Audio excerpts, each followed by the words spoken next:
Hey folks, ever since the release of the Nexo Knights battlesuits and the Mr. Freeze mech from the LEGO Batman movie theme, I knew it was going to be an introduction to a standard way of building LEGO mechs. The centerpiece of this standard revolves around a new pre-molded body element. Although many would prefer to have a wholesome build using bricks for the body, I personally prefer using this pre-mold since it solves a very challenging problem. It's able to hold a minifigure while keeping a relatively small form factor. This is pretty much impossible to do with just using standard bricks and pieces while maintaining a durable build. Trust me, I've tried.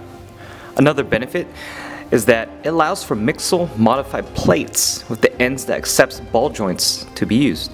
This allows them to be connected to the body and provide mobility and movement for the arms, legs, and feet.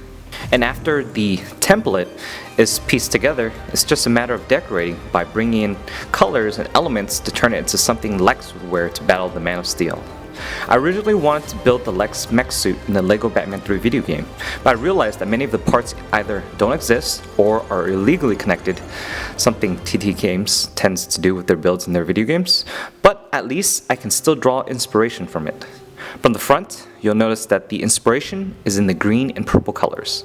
I would have liked the boots to be also purple, but some of these pieces don't come in that color, so I defaulted to black based on part color limitations. As a side note, I am missing a curved tile piece here, so I have a square tile as a placeholder. Darn LEGO for missing this piece in my order! On the front, the car hood-like element is used to frame the upper torso and is adjacent to this curved slope element that simulates the abdomen. This green tile is a telltale that kryptonite is used to power this suit. The boots draw inspiration from the LEGO design of Mr. Freeze's mech. It's such a great design. The proportion and scale fits right into the overall size of the mech. Actually looks like a boot.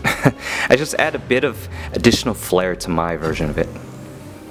I took the liberty of incorporating bits of detail by adorning the model with these rounded tile pieces. You'll see it on the legs and arms. On the legs, I kind of squared it off at the bottom just so it helps with the continuity with the boots.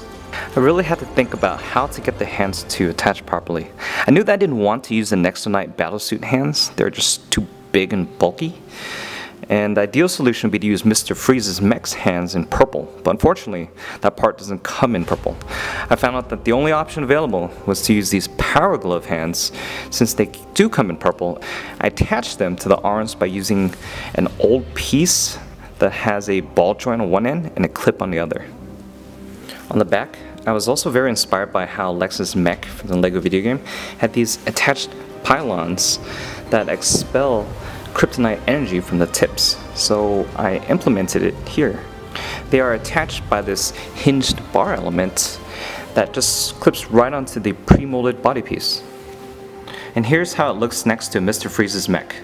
I just wanted to make the arms and legs a bit larger than Mr. Freeze's mech, but aside from that, I want to keep true to the main construction with the use of the ball joint elements for both the arms and legs.